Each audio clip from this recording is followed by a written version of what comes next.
आरंभ किया जिसमें श्रील प्रभुपाद जी हमें बता रहे हैं कि जब तक श्रील रूप गोस्वामी के शास्त्रों की ओर हमारा आकर्षण नहीं होता है, जब तक हम उनको नहीं समझते हैं, तब तक हम रूप रघुनाथ पदे हौवे आकुति कबे हमें बुझे भी से युगल परिधि।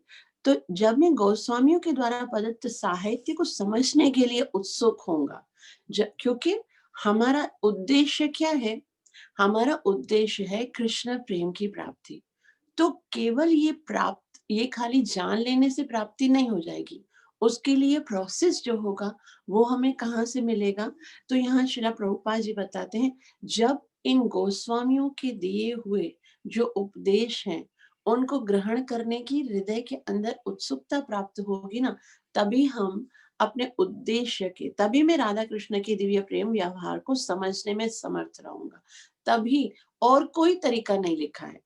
जप करने से हमारा हृदय निर्मल हो जाएगा, हमारा प्रेम जो है वो आकर्षण तो होगा, लेकिन प्राप्ति तब तक नहीं होगी जब तक कि हमारी जो मनोवृत्ति है वो इस प्रकार से हम नहीं बना लेते हैं, जैसे कि हमारे किस तरह से हमें अपने वेगों को कंट्रोल करना है, किस तरह से उत्साह के साथ सेवा करना है, कौन कौन सी चीजें जो है, कौन कौन सी बातें जो है वो भक्ति पद में हमें प्रतिकूल है, कौन सी अनुकूल है, ये सारी चीजें हमें पता होनी चाहिए।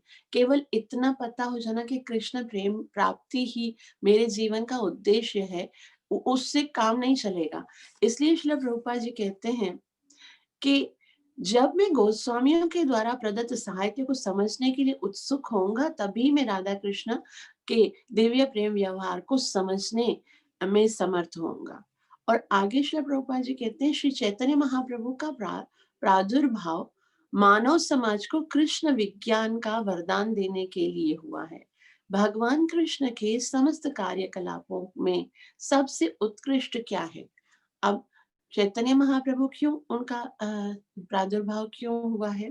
ताकि मानव समाज को कृष्ण विज्ञान प्राप्त हो। कृष्ण ने तो अपनी लीलाएं कर ली, अपना उपदेश भी दे दिया श्रीमद् भगवत, लेकिन उनके अंदर जो रहस्य है वो जब तक जीव नहीं समझेगा, तब तक वो कृष्ण से प्रेम नहीं करेगा। बस खाली कृष्ण की लीलाओं को मनोरंजन की तरह से लोग, तो कृष्ण तत्व को समझना बहुत आवश्यक है।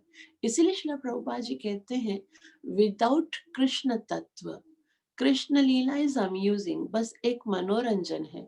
और विद कृष्ण तत्व कृष्ण लीला इज अमेजिंग। जब हम कृष्ण तत्व को समझते हैं, उसके बाद कृष्ण लीला जो है वो हमारे जीवन में चमत्कार कर देती है। तो सबसे उत्कृष्ट लीला क्या है?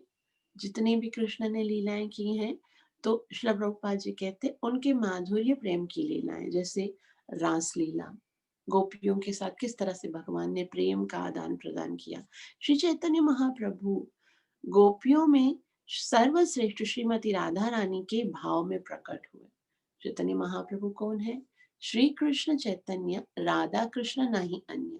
राधा और कृष्ण है और कोई नहीं है। राधा और कृष्ण मिलकर कृष्ण का स्वरूप राधा रानी का भाव लेकर महाप्रभु प्रकट हुए हैं।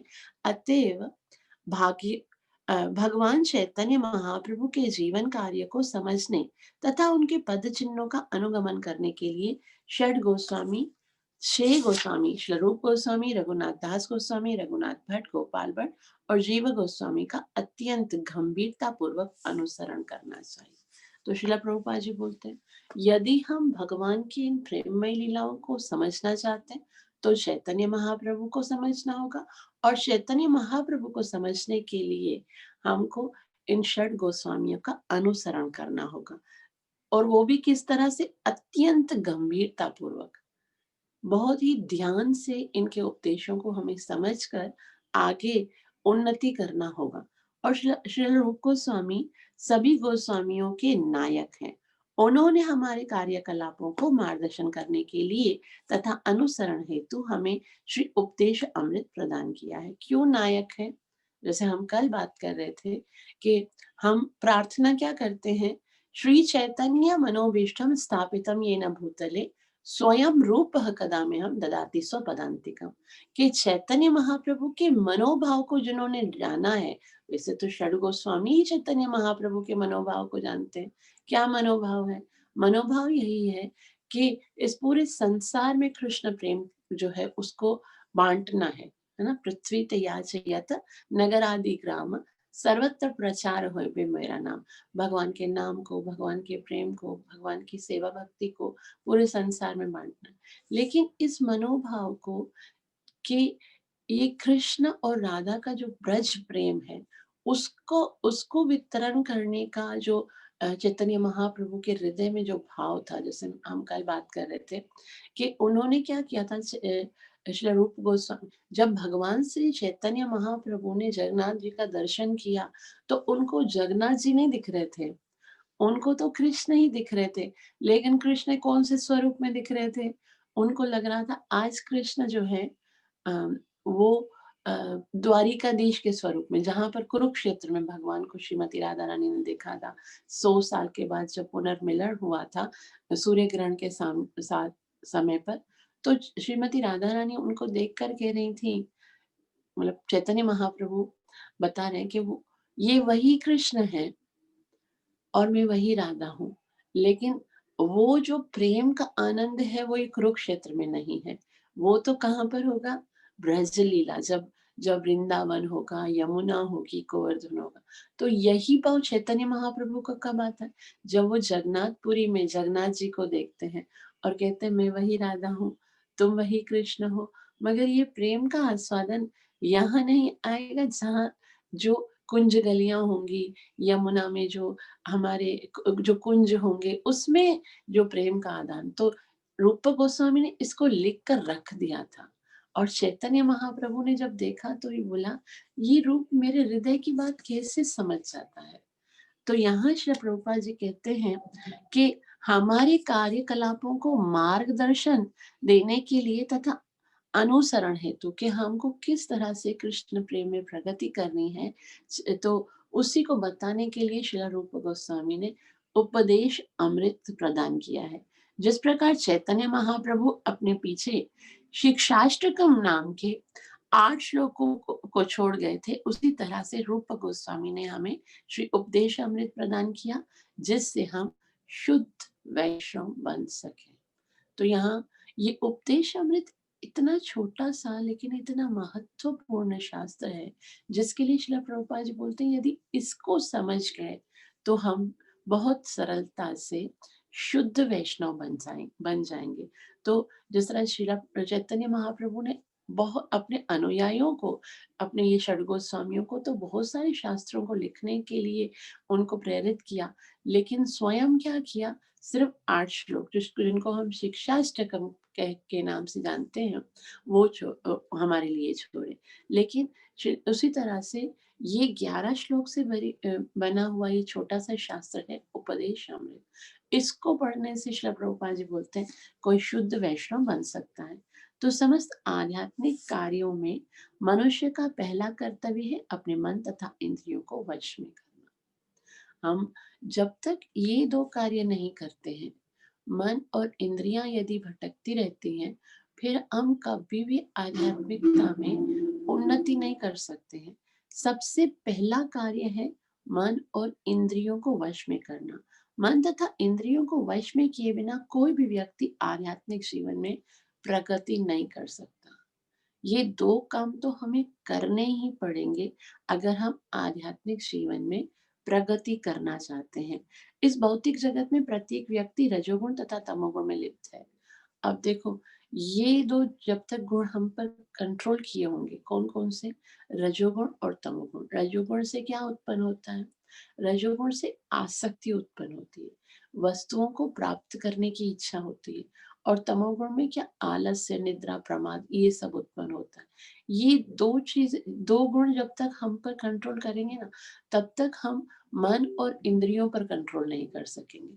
इसलिए यदि हम आध्यात्मिकता में ऊपर उठना चाहते हैं, तो सबसे पहले इन 2 गुणों को दबाकर हमें सत्वगुण की स्टेज पर आना पड़ेगा। श्रील प्रभुपाद जी कहते हैं, जो साधारण लोग होते हैं वो इन 2 गुणों में होते हैं, इसीलिए आध्यात्मिक उन्नति नहीं कर पाते हैं। तो मनुष्य को श्री रूप गोस्वामी के उपदेशों पर चलते हुए अपने आप को सत्वगुण के पद के ऊपर उठाना होगा, तभी आगे उन्नति करने के लिए प्रत्येक रहस्य स्पष्ट हो जाएगा। तो इन दो गुणों से, कौन कौन से, रजोगुण और तमोगुण से ऊपर उठकर सत्वगुण पे आएंगे, तभी श्री प्रभुपाद जी कहते हैं फिर सारे रहस्य जो है, क्योंकि सत्वगुण प्रकाश वाला है ना, तो सारे रहस्य खुलेंगे। कृष्ण भावनामृत में प्रगति अनुयायी की मनोवृत्ति पर निर्भर करती है। किस पर निर्भर करती है? आप क्या कार्य करते हो उस पर नहीं। आपका प्रेजेंटेशन जो है, उससे आपकी प्रगति नहीं होती है। आपका इंटेंशन क्या है, मनोवृत्ति क्या है, उससे जो है वो कृष्ण भावनामृत में प्रगति कर सकते हैं। कृष्ण भावनामृत आंदोलन के अनुयायी को रूप गोस्वामी अ, सो को पूर्ण गोस्वामी होना चाहिए। वैष्णव जन सामान्यतः गोस्वामी कहे जाते हैं। अब गोस्वामी का क्या मतलब है? गोस्वामी का मतलब होता है, जिस गो कहते हैं इंद्रियों को, स्वामी मतलब कंट्रोलर, जो अपनी इंद्रियों को कंट्रोल कर सके। वही जो जो कृष्ण भावना अमृत के आंदोलन के जो अनुयायी हैं, उनको सबसे पहले अपनी इंद्रियों को कंट्रोल करना है। तो इंद्रियों को कंट्रोल करने का अभी हम जो पहला श्लोक पढ़ रहे हैं, उसमें बहुत सुंदर उपाय भी बताते हैं, लेकिन यहाँ श्रील प्रभुपाद जी सिर्फ संक्षिप्त में ये बता रहे हैं कि वैष्णव बनने के लिए वैष्णव सामान्य गोस्वामी बनना पड़ता है। गोस्वामी मतलब इंद्रियों का कंट्रोलर। वृंदावन में प्रत्येक मंदिर में संचालक यही पदवी से जाने जाते हैं। जो कोई कृष्ण का पूर्ण भक्त बनना चाहता है, उसे गोस्वामी बनना चाहिए। गो का अर्थ है इंद्रियां और स्वामी का अर्थ है प्रभु। प्रभु या मालिक। जब तक कोई अपने मन तथा इंद्रियों को वश में नहीं कर लेता है, तब तक वह गोस्वामी नहीं बन सकता है। तो गोस्वामी बनना पड़ेगा। क्यों? क्योंकि हम आध्यात्मिक जीवन में उन्नति करके कृष्ण प्रेम को प्राप्त करना चाहते हैं। अगर हमारी इंद्रियां यूं भौतिक वस्तुओं के आकर्षण में लगी रही, तो मन भी उधर जाएगा, और मन और इंद्रियों को वश में किए बगैर तो हम भगवत प्राप्ति या भगवत प्रेम की प्राप्ति नहीं कर सकते। तो श्रील प्रभुपाद जी कहते हैं, पहले गोस्वामी तथा बाद में भगवान का शुद्ध भक्त बनकर जीवन की सर्वोच्च सफलता प्राप्त करने के लिए मनुष्य को श्री उपदेश अमृत नामक उपदेश का पालन करना चाहिए। तो यहाँ पर एक बात श्रील प्रभुपाद जी बहुत महत्वपूर्ण बता रहे हैं। वे कहते हैं पहले गोस्वामी तथा बाद में भगवान का शुद्ध भक्त। तो ऐसे हम नहीं कर सकते कि पहले शुद्ध भक्त बनने का प्रयास करें। जब तक इंद्रियां और मन कंट्रोल में नहीं होंगी, तब तक हम गोस्वामी नहीं बन सकते, और जब तक गोस्वामी नहीं बनेंगे ना, तब तक हम शुद्ध भक्त नहीं बनेंगे।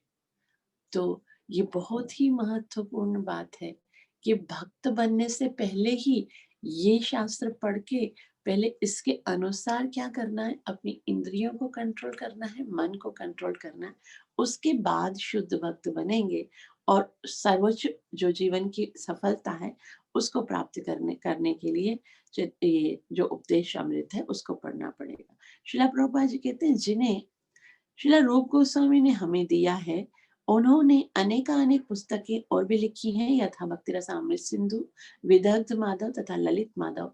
लेकिन उपदेश अमृत नए भक्तों के लिए प्रारंभिक उपदेश है। मनुष्य को इन उपदेशों का पालन अत्यंत दृढ़ता से करना चाहिए, तभी अपना जीवन सफल बनाना अत्यधिक सुगम होगा। तो इन उपदेशों के लिए श्री प्रभुपाद जी ने बहुत महत्व बताया है कि यदि हम प्रगति करना चाहते हैं, जीवन के उद्देश्य को प्राप्त करना चाहते हैं, और अत्यंत ही सुगमता के साथ हम अपने जीवन को सफल बनाना चाहते हैं, तो हमें उपदेश अमृत के इन 11 श्लोकों को समझकर अपने जीवन में उतारना होगा। ठीक है? किसी को कोई कोई प्रश्न है इस विषय में, या फिर हम आगे श्लोक का उच्चारण करेंगे? हरे कृष्ण माता जी। जी प्रभु। माता जी, गृहस्थ जीवन में रह के गोस्वामी बन सकते हैं? जी, गृहस्थ जीवन में रहकर भी गोस्वामी बन सकते हैं। ये हम जो अभी जो श्लोक पढ़ेंगे ना, उसमें गोस्वामी का मतलब होता है इंद्रियों पर कंट्रोल करना। जैसे इंद्रियां कौन सी हैं? हमारी ज्ञान इंद्रियां हैं। ज्ञान इंद्रिय आंख, कान, नाक, त्वचा, रसना। ठीक है? तो इनके द्वारा हमको करना क्या है? जब भी हमें अपना उद्देश्य याद होगा कि हमारे जीवन का लक्ष्य है कृष्ण प्राप्ति, तो हम आँखों से क्या देखेंगे? इस संसार के भोग को नहीं देखेंगे। गृहस्थ जीवन में भी जो हमारे जो जितने गोस्वामी हैं, अगर यहाँ यहाँ तक कि हम महाजनों को भी देखते हैं। हमारे पास 12 महाजन हैं ना, उसमें से कितने गृहस्थ हैं और कितने जो ब्रह्मचारी हैं। ठीक है? कौन से? स्वयंभू शंभु नारद, कुमार कपिलो मनु, प्रहलाद जनक भीष्म, बलिर वयाक्य अहम। तो कौन है? स्वयंभू यानी ब्रह्मा जी ग्रस्त हैं, ठीक है? शंभु यानी शिव जी, वो भी ग्रस्त हैं। नारद जो है वो ब्रह्मचारी है, ठीक है? स्वयंभू शंभु नारद। फिर कौन है? प्रहलाद, वो भी ग्रस्त है। जनक, ठीक है, वो भी ग्रस्त है। प्रहलाद, जनक, भीष्म, भीष्म ब्रह्मचारी है। देखो, जो मात्रा है अगर देखा जाए तो ग्रस्तों की ज्यादा है ना? बलि महाराज ग्रस्त हैं, जनक महाराज ग्रस्त हैं, और कुमार और कपिल देव जो हैं वो तो ब्रह्मचारी हैं। मनु महाराज जो है वो ग्रस्त हैं, और बलि महाराज ग्रस्त हैं, और इसके अतिरिक्त वेद व्यास जी ग्रस्त हैं, और क्योंकि उनके पुत्र है ना शुकदेव गोस्वामी। और इस तरह से ये सब ग्रस्त होकर महाजन बन सकते, तो हम गोस्वामी क्यों नहीं बन सकते? गोस्वामी का मतलब होता है इंद्रियों के द्वारा भगवान की सेवा करने वाला। इंद्रियों को सिंपल जो गोस्वामी का उदाहरण है वो ये है, निज इंद्रिय प्रीति वांछा तारा नाम काम, कृष्ण इंद्रिय तृप्ति वांछा तरे प्रेम नाम। अगर हम अपनी इंद्रियों के द्वारा केवल अपनी ही आ, कामनाओं को पूरा करना चाहते हैं, तो फिर वो जो है वो काम है। अपनी इंद्रियों को तृप्त करना वो काम है, हवस है। लेकिन हम अपने इंद्रियों के द्वारा, जैसे मुख के द्वारा हम भगवान की नाम संकीर्तन को उच्चारण करते हैं, भगवान की कथाओं को सुनते हैं, भगवान के दर्शन करते हैं, भगवान को अर्पण किए हुए प्रसाद को खाते हैं। तो ये सब कार्य जो है वो गोस्वामियों का है। गोस्वामी मतलब अपनी इंद्रियों को भगवान की सेवा में लगाना, ना कि उनके द्वारा अपने हवस को पूरा करना। ठीक है? और करेक्ट, किसी को करेक्ट। कुछ पूछना है? जो अभी हमने आमुख पढ़ा था श्रील प्रभुपाद जी के द्वारा, उसके विषय में किसी को कुछ पूछना है? जी माता जी, आपने कल बताया था कि ये मतलब संबंध, अभिधेय और प्रयोजन। तो अभिधेय के आचार्य हैं श्रील रूप गोस्वामी जी। तो अच्छा, संबंध अच्छा। और प्रयोजन के भी वैसे आचार्य है क्या? हाँ, ये संबंध के आचार्य जो हैं, इनके विषय में मुझे कोई कंफर्म नहीं है, लेकिन चैतन्य महाप्रभु प्रयोजन के आचार्य हैं। चैतन्य महाप्रभु हमें कृष्ण प्रेम जैसे हम बोलते हैं ना, नमो महावदन्याय कृष्ण प्रेम प्रदाय। तो जो कृष्ण प्रेम प्रदान करने वाले हैं वो चैतन्य महाप्रभु, और हमारा जो उद्देश्य है वो जो भी हम कर रहे हैं सेवा और साधना, और जो संबंध ज्ञान के जो आचार्य हैं वो हमारे शिक्षा गुरु और दीक्षा गुरु होते हैं। शिक्षा गुरु हमें शिक्षा प्रदान करते हैं, और जो दीक्षा गुरु होते हैं वो हमें भगवान के साथ संबंध जोड़ते हैं हमारा, कि आप भगवान के साथ संबंध किस तरह से जोड़ना है, उनके जो आदेश हैं उनको पालन करके। तो इस तरह से दीक्षा गुरु जो है वो हमारे संबंध भगवान को देते हैं। अभिदेह जो हमें प्रोसेस करना है, वो जो ये आचार्य हैं श्रील रूप गोस्वामी, उन्होंने ही हमें सब प्रोसेस दिया है। और महाप्रभु जो है वो हमें कृष्ण प्रेम प्रदान करते हैं, यानी प्रयोजन के आचार्य हैं। ओके। अभी हम पहला श्लोक पढ़ते हैं। अच्छा, किस किस के पास, आपके पास बुक है जो जो श्लोक हम पढ़ रहे हैं उपदेश अमृत की बुक हो, है या किसका? जी जी, दीदी मेरे पास है। और या फिर लिखा हुआ किसी के पास है? क्योंकि हम पढ़ेंगे तो आप लोग के पास रिटर्न में होगा, तो आप लोग साथ में पढ़ सकोगे। अगर नहीं है तो आप लोग के पास उसमें, हरे कृष्ण, आप लोग सर्च भी कर सकते हो ना उपदेश अमृत के श्लोक। आप लोग देखोगे नहीं यदि, तो आपको समझ में नहीं आएगा। मैं चाह रही हूँ कि हम रीडिंग करें, जो क्योंकि बहुत महत्वपूर्ण तात्पर्य श्रील प्रभुपाद जी ने इस पे दिए हैं। इतने महत्वपूर्ण है, ये छोटी सी किताब है लेकिन इतना इम्पोर्टेंट है ये हमारे भक्ति जीवन में प्रगति करने के लिए। हम इन इन श्लोकों को तो अपने शब्दों में बोल सकते हैं, लेकिन श्री प्रभुपाद जी ने जो इतना अमेजिंग इसके विषय में बताया है, एक-एक श्लोक को इतना डिटेल से श्री प्रभुपाद जी ने बताया है, तो मेरी इच्छा है कि इसको हम समझें और बहुत अच्छे तरीके से समझें। तो अगर कोई आप लोग ये बुक को अरेंज कर सकते हो, ये बुक है छोटी-सी, अगर किसी के पास नहीं भी है तो सर्च कर सकते हैं जहाँ पर भी मिल सकती है। तो हम इसको साथ में अगर पढ़ेंगे तो बहुत अच्छा रहेगा, ठीक है? अभी पहला श्लोक हम पढ़ते हैं। वाचो वेगम मनसः क्रोधवेगम जिह्वावेगम उदरोपस्थवेगम एतान् वेगान्यो विषहेत धीरः सर्वम अपीमां पृथ्वीं सशिष्यात्। ठीक है? वाचो वेगम मनस क्रोध वेगम जिह्वा वेगम उदरोपस्थ वेगम एतान् वेगान्यो विषहेत धीरः सर्वम् अपीमां पृथ्वीं च शिष्यात्। वाचो वेगं मनस क्रोध वेगं जिह्वा वेगं उदरोपस्थ वेगम् एतान् वेगान्यो विषहेत धीरः सर्वम् अपीमां पृथ्वीं च शिष्यात्। वाचो वेगं मनस क्रोध वेगं जिह्वा वेगं उदरोपस्थ वेगम् एतान् वेगान्यो विषहेत धीरः सर्वम् अपीमां पृथ्वीं च शिष्यात्। ठीक है, कोई पढ़ेगा? हरे कृष्ण। जी प्रभु। वाचो वेगं मनस क्रोधा वेगं जिह्वा वेगं उदरुपस्थ वेगम् एतान् वेगान्यो विषहेत धीरः सर्वामपि मां पृथिवीं सशिष्यात्। वेरी हरे नाइस, कृष्ण। बहुत। और जी चामंती, आप नहीं पढ़ोगे?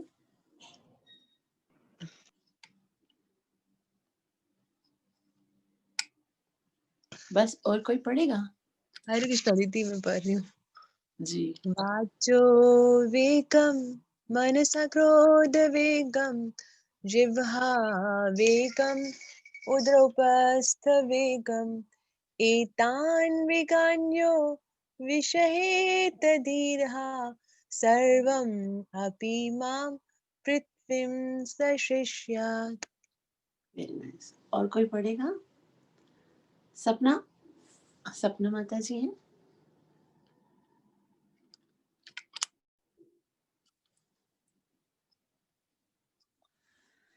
तो हम इसको समझने का प्रयास करते हैं। इसमें 6 प्रकार के वेगों को बताया गया। वेग मतलब जो बहुत ही ज़ोर से आपको पुश करते हो, जो बहुत ही ज़बरदस्ती आपको परेशान कर रहे हैं, वो वेग होते हैं। 6 प्रकार के वो वेग होते हैं। कौन-कौन से?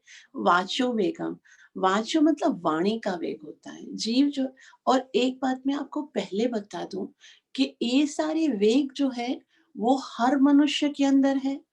कोई भी मनुष्य इनसे, जब तक हम इस भौतिक जगत में हैं, तो चाहे किसी भी योनि में हो या कुछ भी, हम कितना भी प्रयास करके इन वेगों को खत्म नहीं कर सकते। खत्म नहीं कर सकते हैं। इनको क्या करना है? विषहेत धीरः, इनको सिर्फ सहन करना है। इनको क्या करना है? इनको कंट्रोल करने का प्रयास करना है। इनको खत्म कोई भी नहीं कर सकता है। ठीक है। तो कौन कौन से वेग होते हैं? वाचो वेगम, मतलब बोलने का जो जोर होता है वो। मन का वेग, मन जो है वो कितनी कामनाएं करता है। मन को हम कामना करने से रोक नहीं सकते। मन का काम है इच्छा करना, कामना करना, उसको हम रोक नहीं सकते, लेकिन उसको कंट्रोल कर सकते हैं। और क्रोध वेगम, क्रोध का जो वेग होता है। और जिह्वा यानी खाने का। अभी देखो यहाँ पर वाच और जिह्वा अलग अलग बताते हैं, इंद्रिय एक ही है। जिह्वा दो कार्य करती है ना, कर्म इंद्रिय होती है तो बोलती है, और जब ज्ञान इंद्रिय का कार्य करती है तो टेस्ट करती है। तो ये दोनों कार्य जिह्वा वेगम, जिह्वा का टेस्ट का जो होता है, ये भी खाना है, वो भी खाना है, वो भी खाना है, इसके वेग को रोकना है। इच्छा तो होगी, खाना तो बंद नहीं कर सकते, लेकिन उसके वेग को। और उदर उपस्थ वेगम, उदर कहते हैं पेट को और उपस्थ कहते हैं जनन इंद्रिय के वेग को। ये बहुत कठिन वेग है। उनको एतान वेगान्यो विषहित धीरः, जो धीर व्यक्ति है वही इनको रोक सकता है। धीर का क्या मतलब होता है? जैसे अर्जुन को धीर कहा गया है। भगवत गीता शुरू करने से पहले हम जो गीता महात्म्य के श्लोक पढ़ते हैं उसमें क्या बताया गया है कि सर्वोपनिषदो गावो दुग्धम गोपाल नंदनम पार्थो वत्स सुधीर भोक्ता, पार्थो वत्स सुधीर भोक्ता। ये पार्थ है जो सुधीर है, उसी को दुग्धम गीतामृतम महत, वही इस अमृत को प्राप्त करने का योग्य है। क्यों? अगर हम अर्जुन के जीवनी को देखते हैं तो कितना बड़ा क्षत्रिय राजकुमार था, है ना। उसके अंदर कितनी शक्ति थी, लेकिन फिर भी अ, हरे कृष्ण। तो लेकिन फिर भी उन्होंने अपने अपने आपको कितना कंट्रोल किया हुआ था। स्वर्ग में जब गया तो उर्वशी ने उसे कहा कि मैं आपके जैसा पुत्र चाहती हूँ, मतलब आप मेरे पुत्र के पिता बनो। तो उसने कहा कि अगर आपको मेरे जैसे पुत्र की इच्छा है तो क्यों नहीं मैं ही आपका पुत्र बन जाऊं। तो कितना ये महत्वपूर्ण प्रसंग है कि स्वर्ग में जो सब लोग जाते हैं भोग करने के लिए, और वहां वो अप्सरा को कहता है कि आप मेरी माता के समान हो। इसी अर्जुन को जब विराट नगर में जब वो गए थे, और अर्जुन जो है वो ब्रह्मलला के स्वरूप में उत्तरा जी को शिक्षा दे रहे थे। और उस समय जब वो शिक्षा दे रहे थे, कौन कौन सी शिक्षा दे रहे थे? नृत्य की शिक्षा दे रहे थे। एक कन्या को नृत्य की शिक्षा दे रहे थे। और उसके उपरांत जब पता चला कि वो अर्जुन है, तब विराट राज अर्जुन को कहते हैं कि मेरी इच्छा है कि आप मेरी पुत्री को स्वीकार करो, है ना, मैं उनका विवाह आपके साथ कराना चाहता हूँ। तब अर्जुन कहते हैं कि मैं तो इनको शिक्षा दे रहा था, तो शिक्षा जब मैं दे रहा था तो इसके कारण तो वो मेरी पुत्री के समान है, गुरु पिता के समान होता है, और ये मेरी पुत्री के समान है, तो मैं इनके साथ विवाह कैसे कर सकता हूँ? लेकिन मैं आपका प्रस्ताव स्वीकार करूंगा, विवाह आप इनका मेरे पुत्र अभिमन्यु के साथ कर दीजिए। तो यहाँ पर पता चलता है कि इनको कितना अपनी इंद्रियों के ऊपर कंट्रोल था।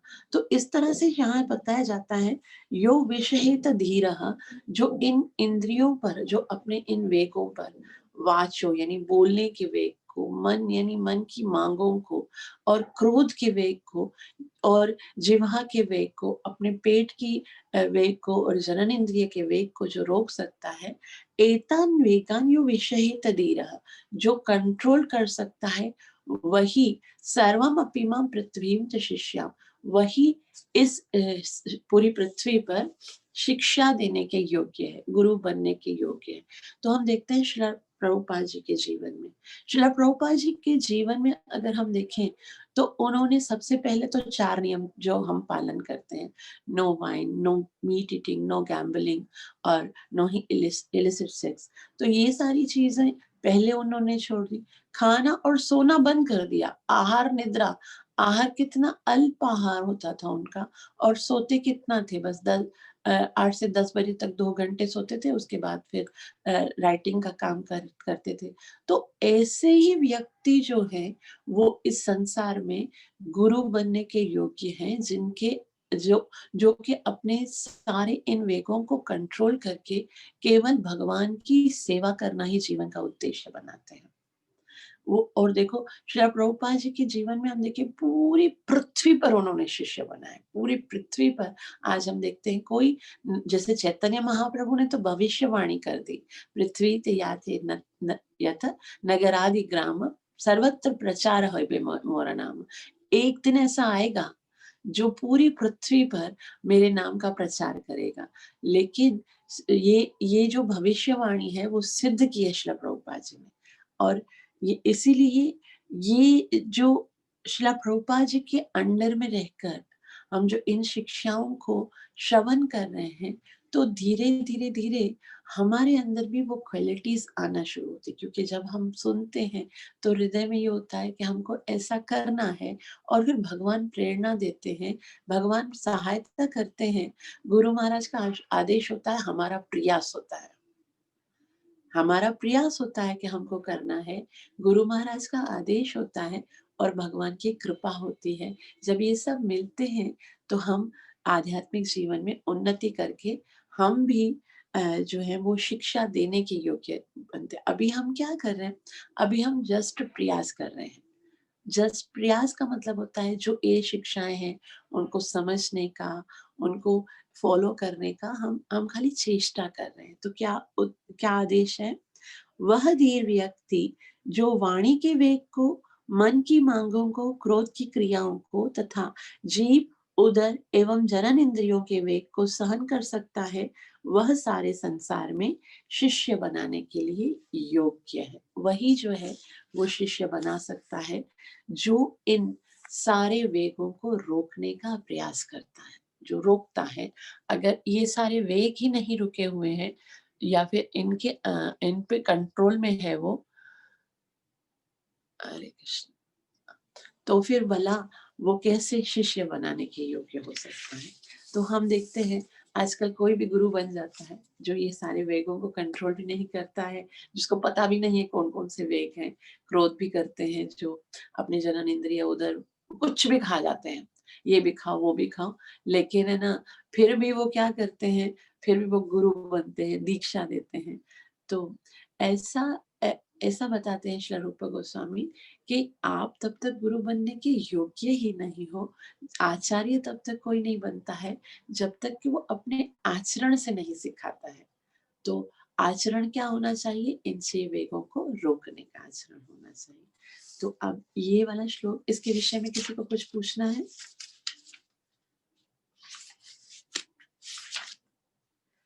तो बहुत ही बड़ा-सा श्रील प्रभुपाद जी ने इसका तात्पर्य लिखा है, बहुत है ना, 16 पेजेज़ हैं इसके। अगर आप सबकी इच्छा हो तो हम तात्पर्य भी साथ में पढ़ेंगे, क्योंकि बहुत ही इम्पोर्टेंट है और बहुत सारी चीज़ें सीखने, और जब हम भक्ति शास्त्री कोर्स करेंगे ना, तब भी ये हमें काम आएगा जो हमने पढ़ा होगा। अगर हमने इसका तात्पर्य भी साथ में पढ़ के उसको समझ के फिर आगे जाएँगे।